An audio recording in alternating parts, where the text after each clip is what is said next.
ओम नमः सिद्धेभ्यः नमो अरिहन्ताणं नमो सिद्धाणं नमो आर्याणं नमो उवज्झायाणं नमो लोये सव्वसाहूणं येसु पंच नमो यारो सव्वपावपणासनो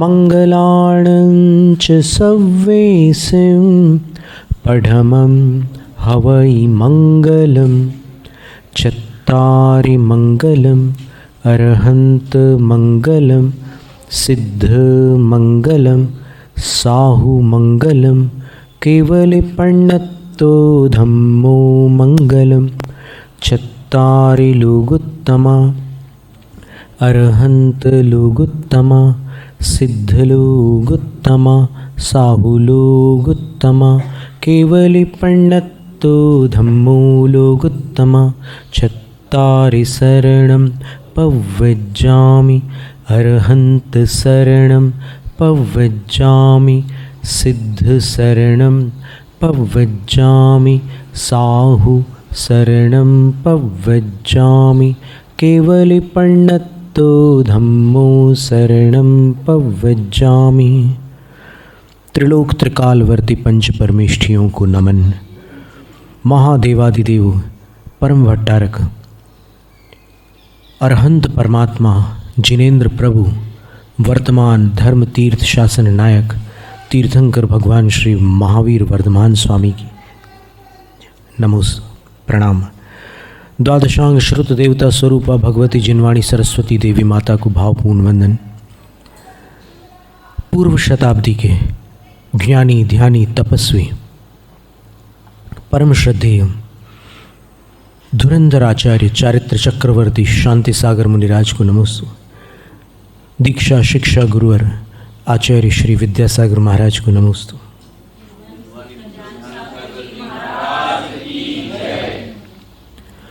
भक्तामर प्रणत मौलि मणिप्रभाणा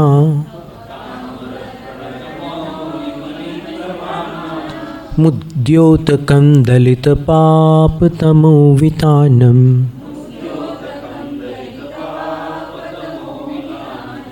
सम्यक प्रणम्य जिनपाद युगं युगादा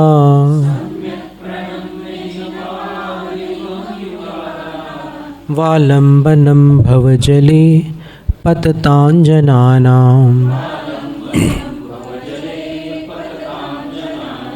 यः संस्तुतः सकलवाङ्मय तत्त्वबोधा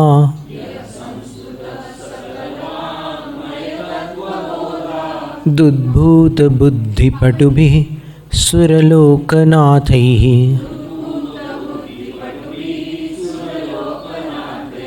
स्तोत्रैर्जगत्त्रतयचित्तहरैरुदारैः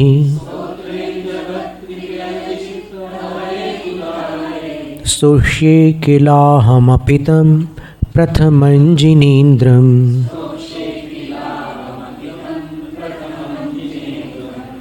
तुभ्यं नमस्त्रिभुवनार्तिहराय नाथ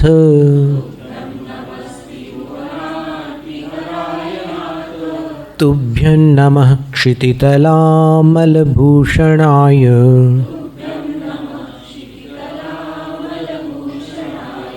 तुभ्यं नमस्त्रिजगतः परमेश्वराय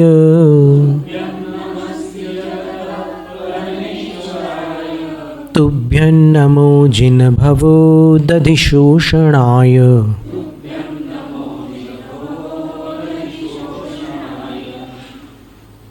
इकतालीसवें काव्य का पाठ करके फिर अपन आगे बढ़ते हैं।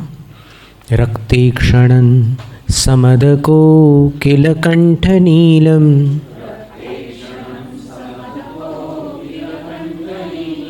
क्रोधोद्धतं फणिनमुत्फणमापतन्तम्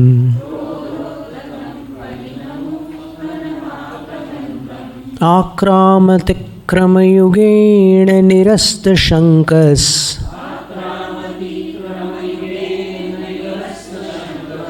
त्वन्नाम नागदमनी हृदयस्य पुंसः।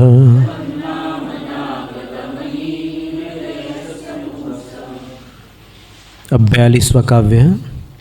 वल्गत्तुरंग गज गर्जित भीमनाद माजौ बलम बलवता मरि भूपति नाम। अधिकतर जगह बलवता मपि भूपति नाम ऐसा पाठ लोग करते हैं, पर ये प्राचीन पाठ है। कुछ शताब्दियों पुरानी एक प्रति राजस्थान में किसी पुराने संग्रह से मिली थी, तो उसमें मरी पाठ निकला था, तो उसको यहाँ पर संग्रहित किया गया है। माजौ बलम बलवता मरि भूपति नाम। उद्यत दिवाकर मयूख शिखापविद्धम त्वत्कीर्तनात् तम इवाशु विदामुपैति।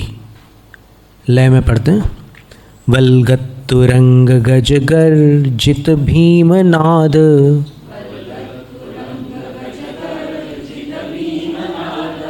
माजौ बलम बलवता मरि भूपति नाम।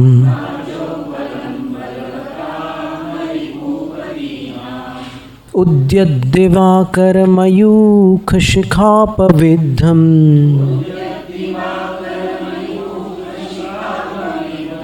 त्वत्कीर्तनात् तम इवाशुभिदामुपैति।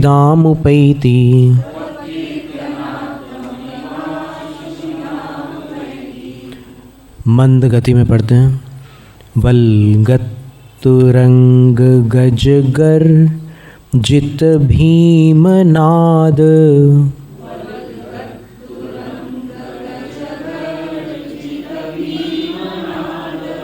माजौ बलम बलवता मरि भूपति नाम।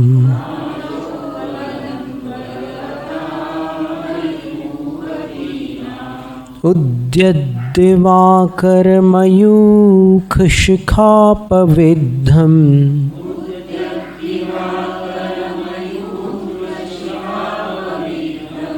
त्वत्कीर्तनात् तम इवाशुभिदामुपैति।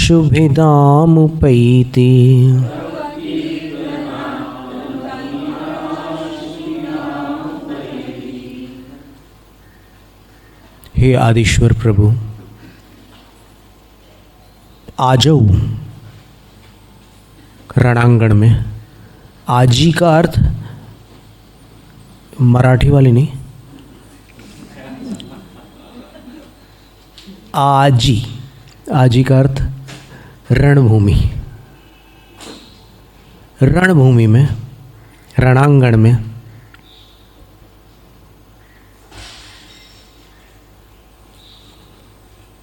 त्वत्कीर्तनात्, आपके कीर्तन से, अरि भूपति नाम बलम, शत्रु राजाओं का जो सैन्य बल है वह भिदामुपैति, भेदन को प्राप्त हो जाता है। ये राजा लोग रणांगण में, रणभूमि में अनेक प्रकार की व्यूह रचना करते हैं। गरुड़ व्यूह, चक्र व्यूह, मत्स्य व्यूह आदि नाना प्रकार की व्यूह रचनाएं करते हैं। तो उसका भेदन करना बड़ा कठिन होता है, उसमें प्रवेश पाना बहुत दुष्कर होता है। अभिमन्यु ने चक्र व्यूह का भेदन किया था।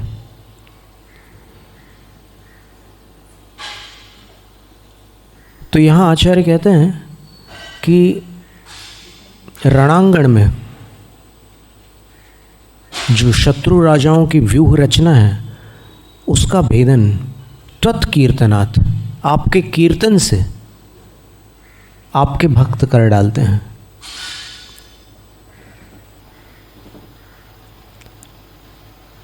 अब वो जो सैन्य बल है शत्रु राजाओं का,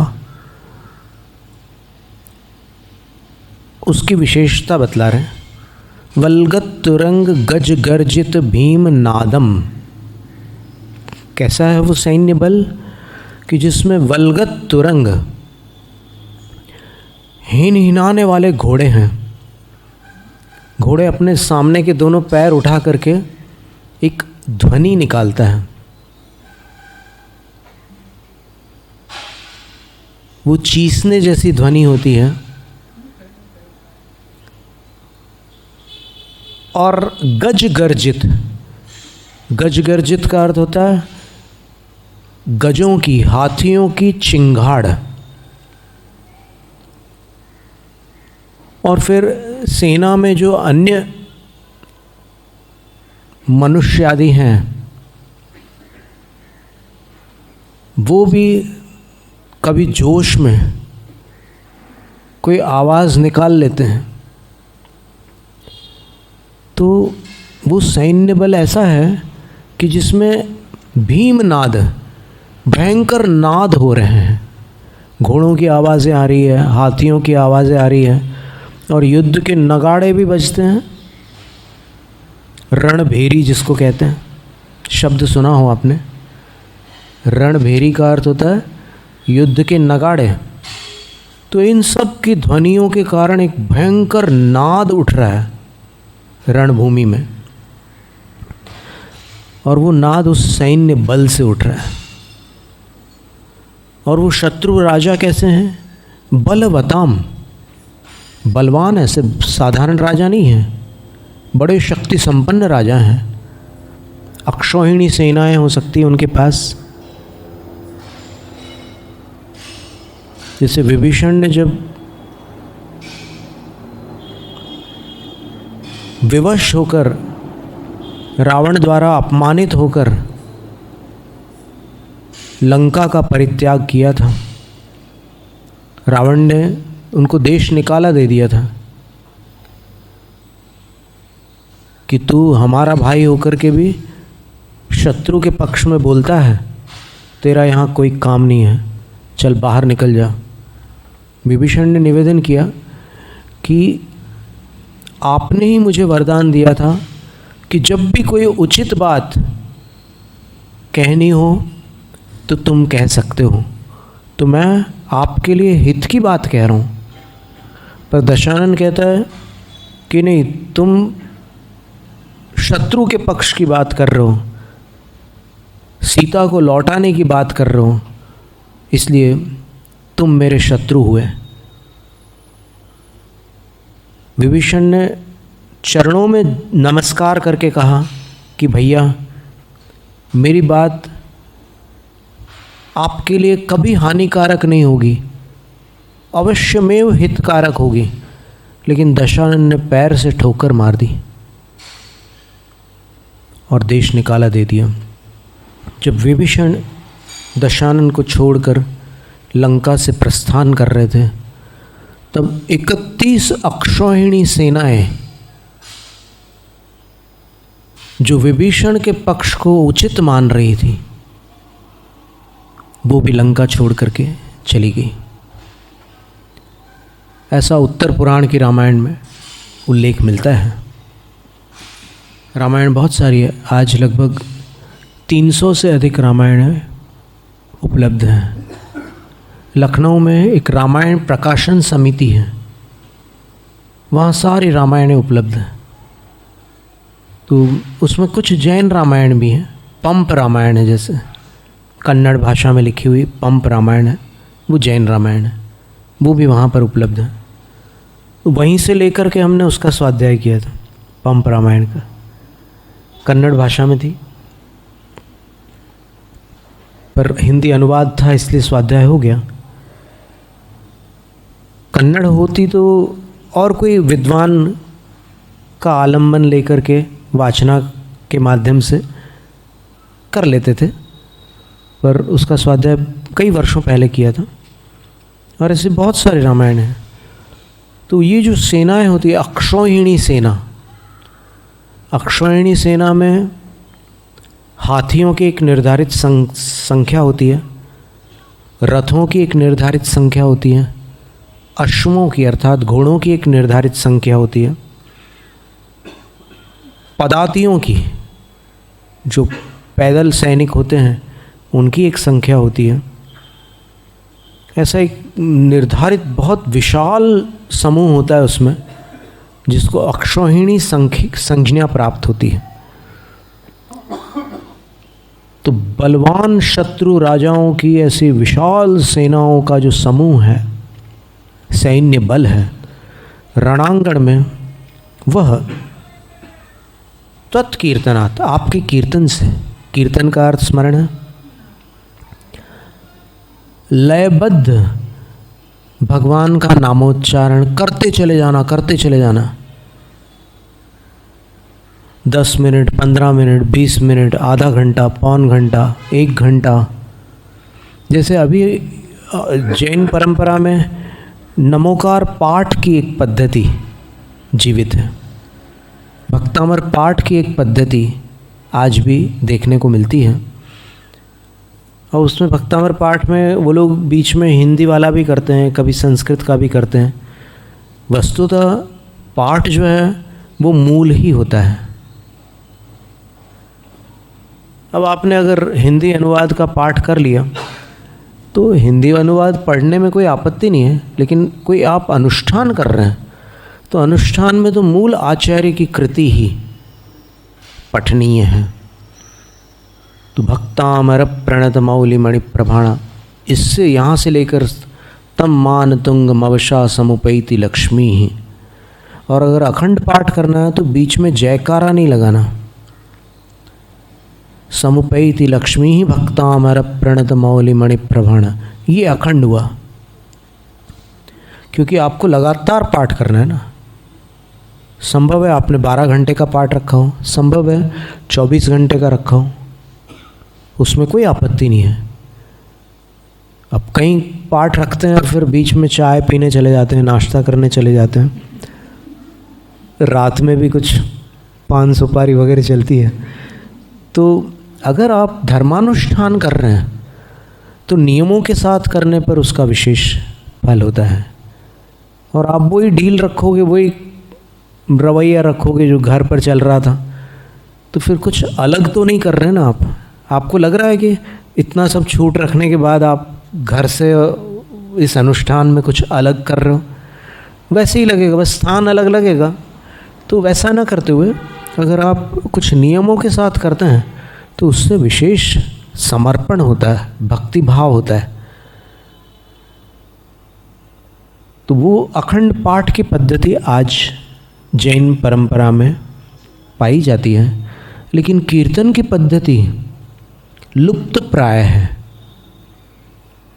लगभग देखने को नहीं मिलती। आरतियाँ होती है, सायंकाल कई स्थानों पर आरतियाँ बड़े धूमधाम से होती हैं, लेकिन कीर्तन तो अब आचार्य मानतुंग स्वामी ने ये दूसरी बार कीर्तन शब्द का प्रयोग किया है। पहली बार कहाँ किया था? 40वें काव्य में। तो नाम कीर्तन जलन शमयत्य शेषम, यहाँ पर फिर कह रहे हैं तत्कीर्तनात्म एवाशु विदाम उपैति। तो अगर आचार्य मानतुंग स्वामी, जिनका काल 10 विद्वानों के मतानुसार 7वीं शताब्दी है, राजा हर्षवर्धन का काल, चलन में ऐसा लोग कहते हैं कि राजा भोज के समय हुए थे, पर अनुसंधान करने पर, शैली विज्ञान आदि विषयों के माध्यम से खोज करने पर पता चलता है कि आचार्य मानतुंग स्वामी का काल 7वीं शताब्दी था। तो 7वीं शताब्दी में यदि ये कीर्तन का कथन आचार्य कर रहे हैं तो इसका अर्थ ये हुआ कि जैन परंपरा में कीर्तन की पद्धति मान्य रही है। फिर अभी वर्तमान में ऐसा हो गया है कि अब ये भक्ति में क्या रखा है, अपन चलो स्वाध्याय करते हैं, तो स्वाध्याय के नाम पर लोगों ने भक्ति का लोप कर दिया।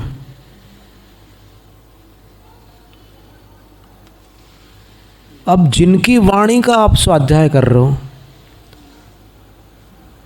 उनके प्रति अगर समर्पण नहीं हुआ, उनके प्रति अगर भक्ति नहीं हुई, तो काय का स्वाध्याय है वो।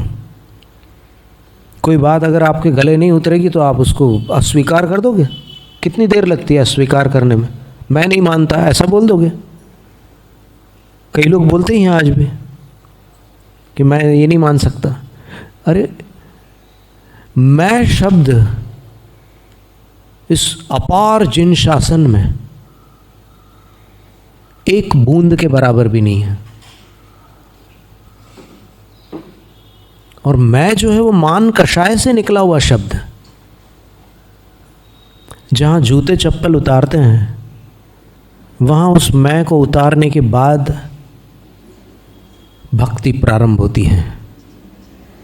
अभिमान के साथ भक्ति नहीं होती, भक्ति के साथ अभिमान नहीं होता। जो मानी सो ज्ञानी नहीं, और जो ज्ञानी सो मानी नहीं। तो ये कीर्तन की पद्धति बड़ी सुंदर है। यहाँ तो कह रहे हैं कि युद्ध के क्षेत्र पर कीर्तन करने वाले विजय को प्राप्त होते। अभी तो विजय की बात बाद में है, अभी तो व्यूह का भेदन कर डालते हैं वो। व्यूह का भेदन किए बिना तो शत्रु सेना को कोई हानि नहीं होती, वो सुरक्षित रहती है। तो युद्ध का भेदन करने के लिए, व्यूह का भेदन करने के लिए ये त्वत्कीर्तनात्, आपके कीर्तन से सक्षम होते हैं। अब कोई कहेगा कि भाई अपन भगवान की भक्ति क्या इन लौकिक कार्यों के लिए कर सकते हैं? तो उसका उत्तर ध्यान से सुनिएगा। ये आपकी भूमिका पर निर्भर करता है।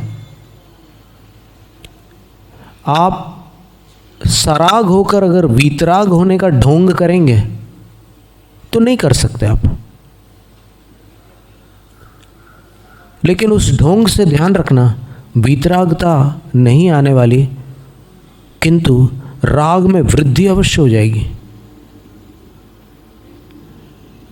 जो दिखावा होता है वो जिस चीज़ का होता है उससे बहुत दूर रखता है। कुछ समझ में आया कि नहीं आया?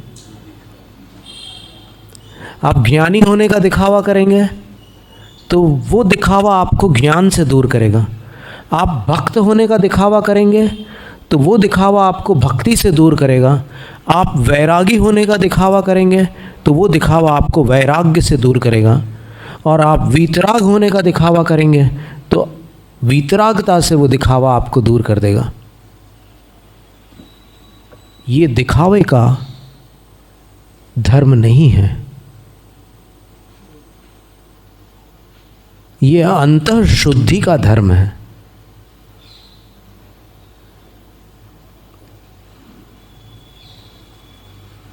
दान देने से यश की प्राप्ति होती है, होने दो।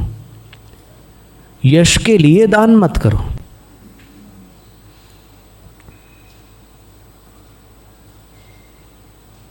यश के लिए दान करने वाले बोली लगाते हैं और वसूली करने पहुंचते हैं तो बोलते कि दे देंगे दे देंगे। वो टालम टोल करते रहते हैं और राशि नहीं पहुंच पाती। वस्तुतः वो जो राशि है वो धरोहर है, आप उसके स्वामी नहीं हैं, क्योंकि आप घोषित कर चुके हो। वो धर्म के लिए घोषित राशि है, तो अब आप उसके स्वामी नहीं हैं। और वैसे बोली की पद्धति शास्त्र में है भी नहीं। शास्त्र में तो सीधा लिखा, भाव संग्रह ग्रंथ में देवसेन आचार्य महाराज ने प्राकृत गाथा के अंदर लिखा है कि प्रत्येक जैन अपनी आमदनी के 6 हिस्से कर लें और 6 में से 1 भाग धर्म के लिए निश्चित कर लें। अगर साल में 6 लाख कमाता है तो 1 लाख धर्म के लिए फिक्स कर लो। और अगर ज़्यादा कमाता है या फिर कम कमाता है तो कैलकुलेटर का इस्तेमाल कर लो। डिवाइडेड बाय 6 कर लो, तो उतना फिक्स है। वो आपके आगामी भवों के लिए फिक्स डिपॉजिट हो गया, एफडी में चला गया वो। और बैंक में जो आप रख रहे हैं सेविंग्स वाला, वो इस जन्म के लिए फिक्स डिपॉजिट है। और रेकरिंग डिपॉजिट्स तो ठीक है, आते हैं जाते हैं, आते हैं जाते हैं। तो ये कीर्तन जो होता है ये संकट में भी किया जाता है। इसका अर्थ ये नहीं हुआ कि मिथ्यात्व का दोष आ गया, नहीं।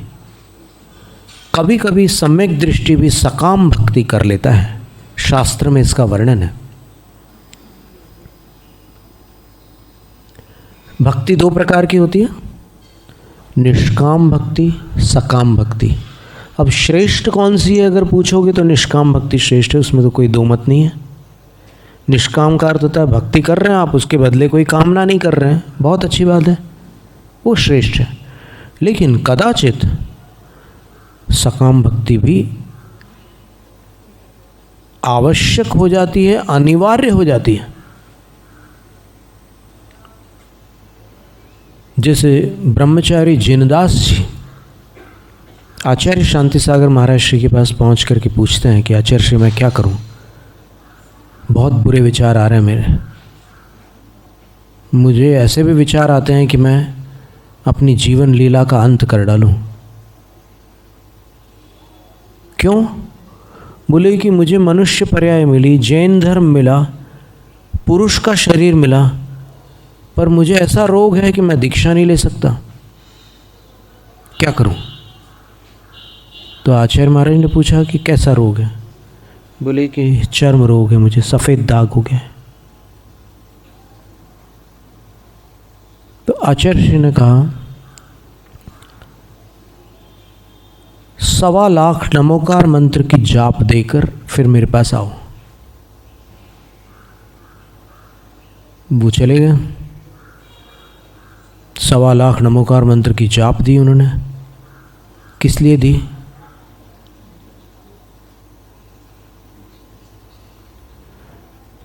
कैसे दी? सकाम भक्ति से या निष्काम भक्ति से? भक्ति के बिना तो नहीं दी, भक्ति पूर्वक ही दी, पर सकाम भक्ति से दी उनने जाप। उसके बाद आचार्य श्री के पास आए। आचार्य श्री ने पूछा कि हो गई जाप? जी आचार्य श्री हो गई, लेकिन तो आचार्य श्री बोलते हैं कि लेकिन मत बोलो, बताओ कहाँ है दाग। तो उन्होंने बताया कि ये दाग है। तो आचार्य श्री ने उस हिस्से पर अपना हाथ रखा, और जब आचार्य श्री ने हाथ हटाया तो वहाँ कोई सफ़ेद दाग नहीं था। ये कार्य आचार्य श्री ने पहली बार क्यों नहीं किया? आते ही साथ क्यों नहीं किया?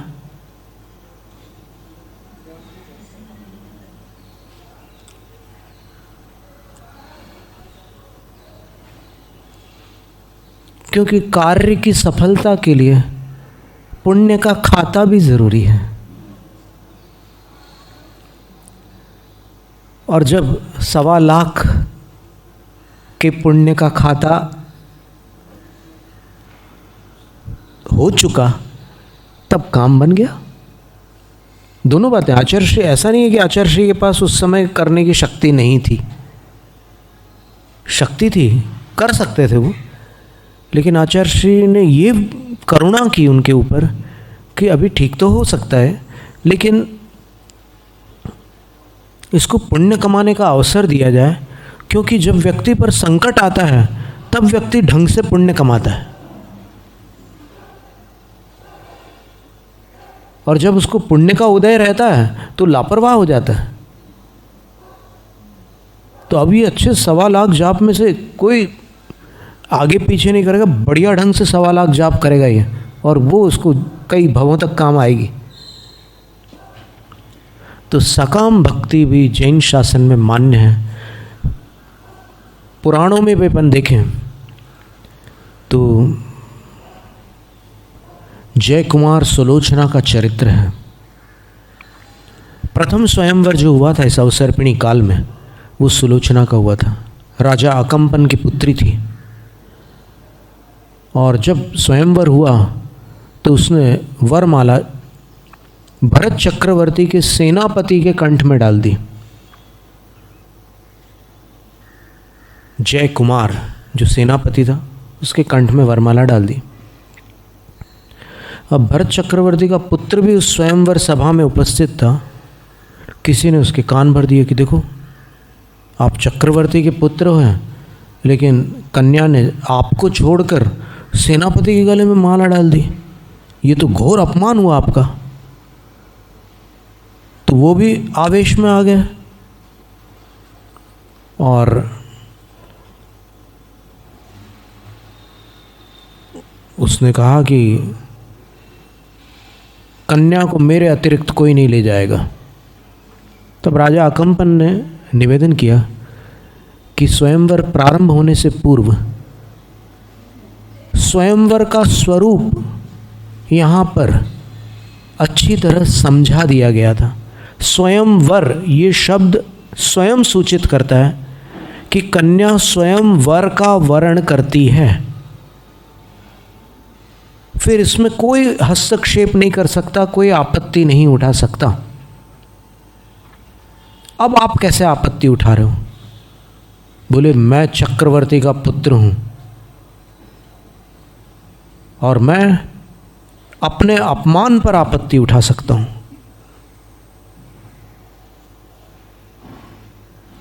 तब राजा अकम्पन विचार करते हैं कि कन्या ने तो वरमाला डाल दी है, तो अब कन्या की रक्षा करना आवश्यक है, अन्यथा ये इस समय इसकी बुद्धि वश में नहीं है, इसका विवेक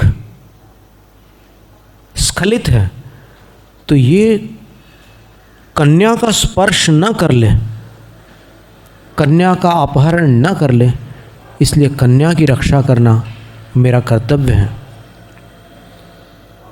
तब जय कुमार कहते हैं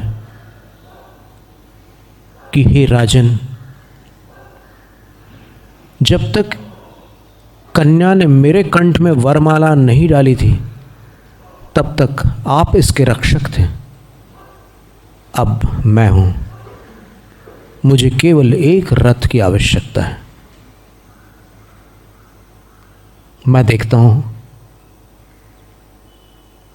कौन इसकी ओर दृष्टि उठाकर समक्ष आता है। तब राजा ने कहा कि आप अकेले? बोले, अकेला पर्याप्त हूं मैं, आप चिंता मत करो। और फिर राजा ने श्रेष्ठ रथ दिया, सारथी दिया, और जय कुमार उनके साथ युद्ध करने के लिए योग्य क्षेत्र पर पहुंच गए। घमासान युद्ध होता है और पर्याप्त समय तक चलता है। सुलोचना को जिनालय भेज दिया जाता है, तुम वहां रुको। माता सुभद्रा भी जिनालय चली जाती है और वो बैठ करके नमोकार को जपती है और भगवान से प्रार्थना करती है कि भगवान, सब कुछ सकुशल संपन्न हो जाए। ये अकस्मात कोई संकट आ पड़ा है तो आपके अनुग्रह से संकट टल जाए, अमंगल दूर हो जाए, आपका नाम भी मंगल है। भक्ति करने लगी और सुलोचना भी वहीं माँ के पास आकर के खड़ी हो गई और खड़े होकर उसने कायोत्सर्ग किया और कायोत्सर्ग धारण करते समय संकल्प किया कि तब तक मेरे अन्न जल का त्याग है और तब तक मैं कायोत्सर्ग में स्थित रहूंगी जब तक मेरे स्वामी सकुशल लौट कर नहीं आ जाते। ये कौन सी भक्ति है? सकाम या निष्काम? सकाम भक्ति का उपदेश नहीं दिया जा रहा है, कि सब लोग करने लगो। सर्दी हो गई तो सकाम भक्ति करो, जुकाम हो गया सकाम भक्ति करो, ऐसा नहीं कह रहे हैं। विशेष स्थितियों में सम्यक दृष्टि भी सकाम भक्ति करते हैं। भूमिका उनकी वैसी है, करते हैं। उस स्थिति में वो क्या करेंगे बताइए आप? कहाँ जाएंगे वो?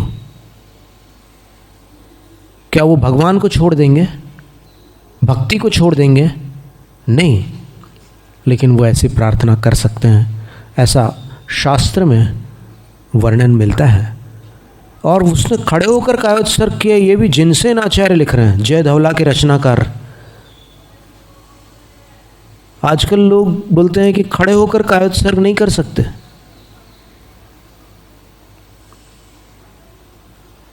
जहां नहीं कर सकते वहां मत करो, पर आप अगर इसको मनुष्य लोक का नियम बना दो तो फिर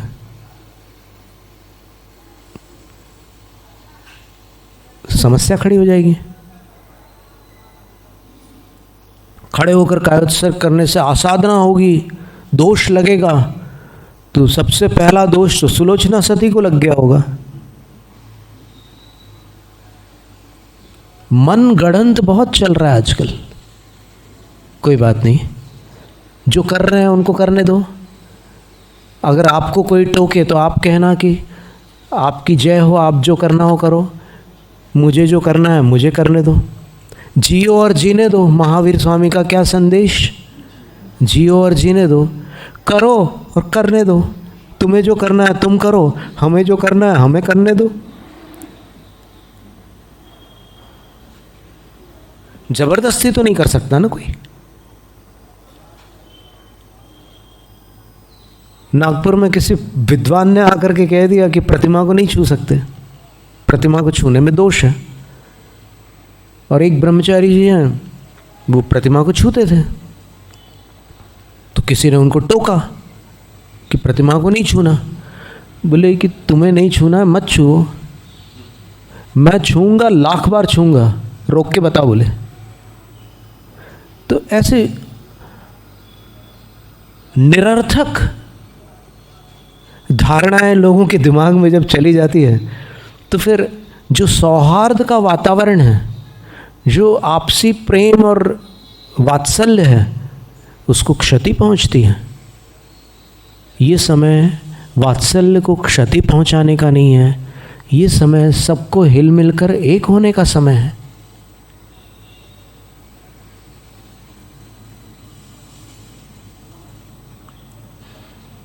तो यहाँ पर कीर्तन की बात रणांगण में की जा रही है, रणभूमि में हो रही है।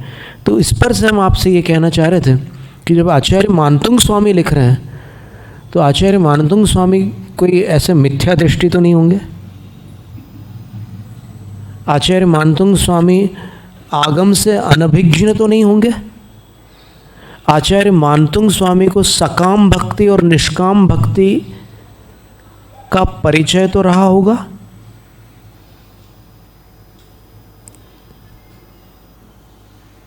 तो इस बात को भी स्वीकार करना होगा कि अगर आचार्य श्री प्रामाणिक हैं तो उनके वचन प्रामाणिक हैं। वक्तृ प्रामाण्याद वचन प्रामाण्यम, धवला की पहली पुस्तक में वीरसेन आचार्य महाराज ने लिखा है कि अगर वक्ता प्रामाणिक है तो उनकी बात प्रामाणिक होती है।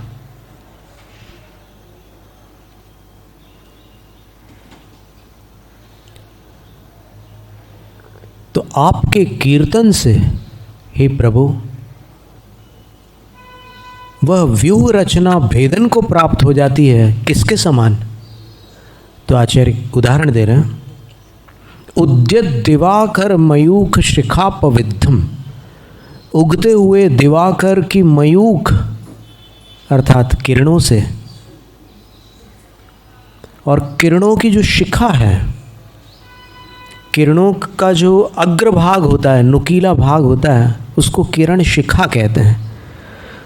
उन किरण शिखाओं से अपविद्ध, अपविद्ध का अर्थ होता है भेदन को प्राप्त, निराकरण को प्राप्त।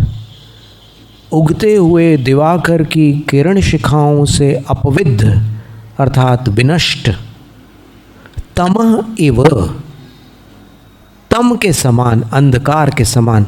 जब सूर्योदय होता है तो अंधकार उसकी किरणों से नष्ट हो जाता है। उसी प्रकार भगवान के कीर्तन से व्यूह रचना भेदन को प्राप्त हो जाती है। किरणें अंधकार को भेद डालती हैं, कीर्तन व्यूह रचना को भेद डालता है। इस प्रकार आचार्य मानतुंग स्वामी ने ये रणभूमि का चित्रण किया है।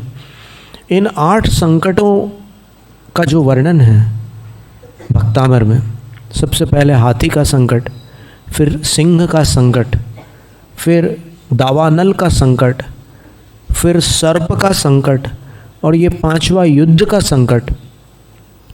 अब युद्ध की 2 अवस्थाएं हैं। एक तो युद्ध की प्रारंभिक अवस्था है, जब व्यूह रचना का भेदन हो रहा है, वो शुरुआत है वो। और दूसरी अवस्था जो युद्ध की पराकाष्ठा होती है वो है। फिर ये 5वें संकट के पश्चात समुद्र का संकट है। जल यात्रा कोई करते हैं और वहाँ तूफान आ जाए तो बड़ा भारी संकट होता है। किसी समुद्र में हरिकेन बोलते हैं, किसी समुद्र में टाइफून बोलते हैं, किसी समुद्र में साइक्लोन बोलते हैं। ये अलग अलग समुद्रों में समुद्री तूफानों के नामकरण है। भयंकर तूफान होता है वो। जहाज़ों जितने ऊंचे विशाल उसके कल्लोल उठते हैं, उसकी तरंगें उठती है समुद्र के पानी की, बड़े बड़े जहाज़ों जैसे, और जहाज़ उन तरंगों में एकदम ऊपर चले जाते हैं।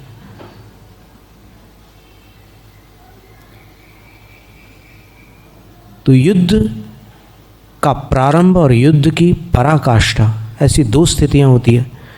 और समुद्र में जो लहरें उठती हैं, सामान्य लहरें और तूफानी लहरें, दोनों प्रकार की लहरें होती। सामान्य लहरें तो हवा होती है, तो वो समुद्र में लहरें उठती होती है, और समुद्र के निकट आप पहुँचेंगे तो कुछ दूरी पर आपको लहरों की आवाज़ कानों तक सुनने में आएगी कि हाँ, अब समुद्र आसपास है कहीं।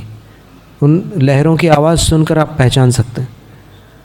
और जब तूफ़ान होता है तब तो बड़ी भयंकर स्थिति होती है। तो उस समय भी भगवान की भक्ति भक्तों को सुरक्षा प्रदान करती है। इसके बाद रोग का संकट है। कभी भीषण जलोदर हो जाए किसी को, कभी कोढ़ हो जाए, कोई और बीमारी हो जाए, तो वो भी भगवान की भक्ति से ठीक हो जाते हैं। कई रोग ठीक हो जाते हैं। और फिर 8वां जो संकट है वो बंधन का संकट है। कोई बेड़ियों में बांध करके चला जाए या फिर कोई और किसी प्रकार से बंधनबद्ध कर दे, तो उससे भी मुक्ति प्राप्त हो जाती है। भगवान के नाम रूपी मंत्र का निरंतर स्मरण करने से बंधन मुक्ति होती है। अब ये तो बाह्य संकट हुए। इन्हीं 8 संकटों को अगर अपन अंतरंग में देखें तो अपने भीतर भी ये संकट पाए जाते हैं। अपने जीवन में अपन देखें तो जो युद्ध है वो आत्मा और कर्मों के बीच है। और व्यूह रचना जो है, मोहनीय कर्म की जो व्यूह रचना है, मोह राजा है कर्मों का, तो उसकी जो व्यूह रचना है उसमें अनंतानुबंधी क्रोध, मान, माया और लोभ और मिथ्यात्व, इस व्यूह रचना का जब तक भेदन नहीं होगा तब तक अन्य कर्म रूपी शत्रुओं पर विजय प्राप्त नहीं होगी। कुछ समझ में आ रहा है या फिर ऐसे ऊपर ऊपर से जा रही है बात?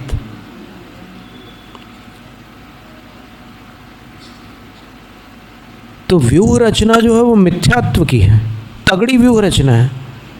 उससे बाहर निकलना बहुत कठिन होता है। और जैन मिथ्या दृष्टि जो होते हैं उनका जीवन गुजर जाता है, वो सम्यक दृष्टि नहीं बन पाते। अजैन मिथ्या दृष्टि सम्यक दृष्टि बन जाते हैं, लेकिन जैन मिथ्या दृष्टि सम्यक दृष्टि इसलिए नहीं बन पाते। पंडित जगन मोहन लाल जी कहते थे कि वो ऑलरेडी अपने को सम्यक दृष्टि समझते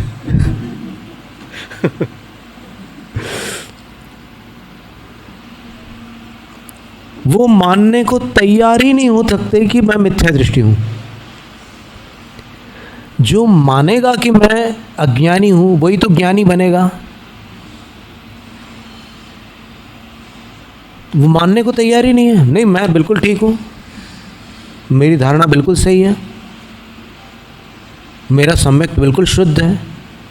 अरे पहले ये तो देखो कि तुम भव्य हो कि अभव्य हो। अब इस शुद्ध सम्यक की बात कर रहे हो, इतनी उतावली क्यों कर रहे हो?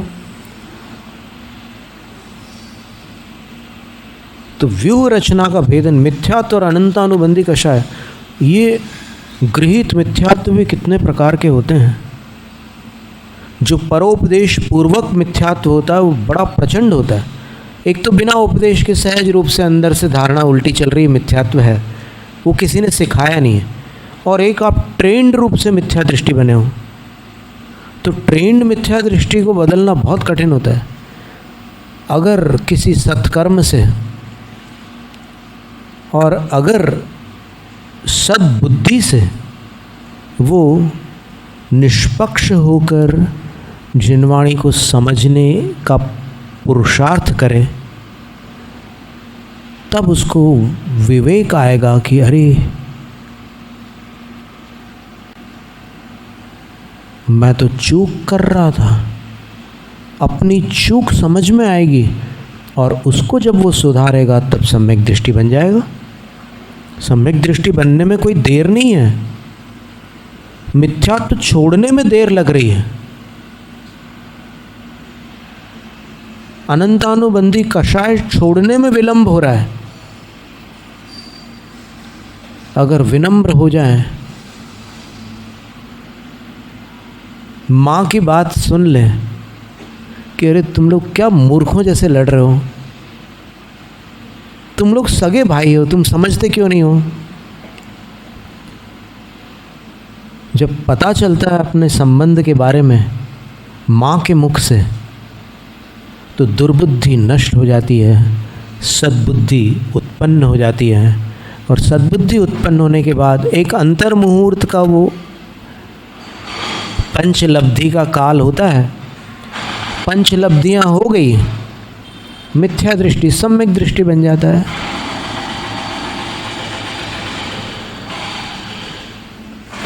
घोड़े दौड़े गज चिंघाड़े, बजे नगाड़े भीषण नाद, उठता रण में जब सेनाएं, आती सम्मुख आयुध लाद, सबल शत्रु नृप दल का भेदन, तव कीर्तन से हो तत्काल।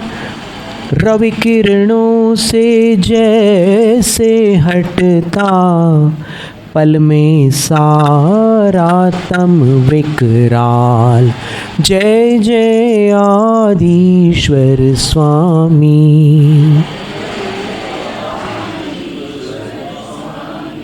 जय जय आदिश्वर स्वामी, जय जय आदिश्वर स्वामी, जय जय आदिश्वर स्वामी। ये आज अपन ने चारों बार भगवान का ही नाम लिया है, उसमें जो लिखा है वो नहीं पढ़ा, क्योंकि अपने को कीर्तन करना था। आज कीर्तन में लगातार भगवान का नाम लिया जाता है। जैनम जयतु शासनम। अरिहंत को नमन, अरिहंत को नमन, सिद्ध प्रभु को नमन, सिद्ध प्रभु को नमन। आचार्य को नमन, आचार्य को नमन, उपाध्याय को नमन, उपाध्याय को नमन, सर्व साधु को नमन, सर्व साधु को नमन। ये है मेरे पंच गुरु, इनको सदा नमन। इनके नमन से हो मुक्ति पथ पे गमन, इनकी ही भक्ति में हो मेरे मन वचन। अरिहंत जय जय, सिद्ध प्रभु जय जय, साधु जन जय जय, जिन धर्म जय जय। अरिहंत मंगल, सिद्ध प्रभु मंगल, साधु जन मंगल, जिन धर्म मंगल। अरिहंत शर्म उत्तम, सिद्ध प्रभु उत्तम, साधु जन उत्तम, जिन धर्म उत्तम। अरिहंत शरणा, सिद्ध प्रभु शरणा, साधु जन शरणा, जिन धर्म शरणा। चार शरण अगहरण जगत में, और न शरणा हितकारी। जो जन ग्रहण करे वे होते, अजर अमर पद के धारी। नमस्कार श्री अरिहंतों को, सिद्धि प्रदाता सिद्धों को।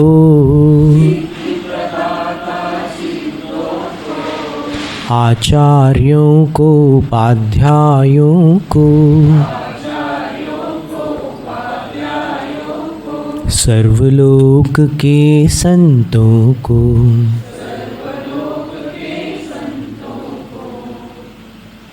स्तोत्र पठन में मेरे द्वारा यदि जो कहीं कहीं प्रमाद से कुछ अर्थ वाक्य पद मात्रा छूट गई, सरस्वती मेरी उस त्रुटि को कृपया क्षमा करें और मुझे कैवल्य धाम में माँ विलंब धरे। वांछित फलदात्री चिंतामणि सदृश मात तेरा, वंदन करने वाले मुझको मिले पता मेरा। बोधि समाधि विशुद्ध भावना आत्म सिद्धि मुझको मिले और मैं पा जाऊँ माँ मोक्ष महासुख को।